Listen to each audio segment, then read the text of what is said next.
บายดีท่านผู้ชมวันนี้เราอยู่ที่ห้วยไก่เนาะ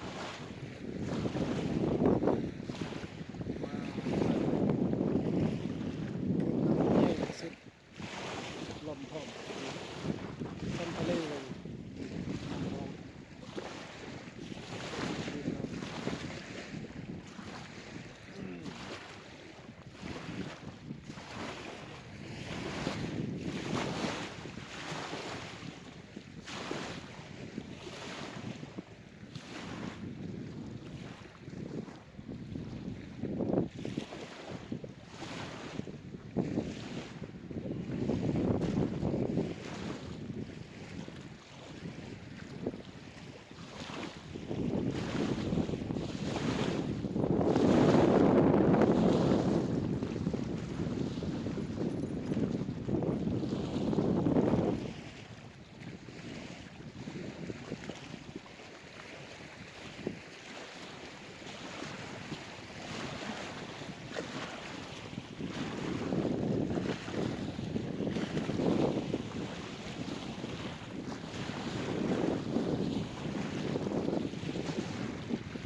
อยู่ถึงกันเนาะ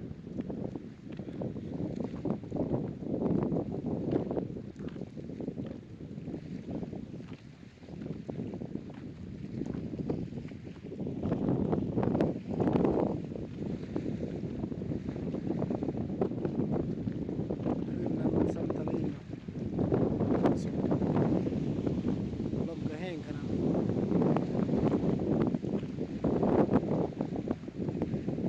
อากาศเย็นๆ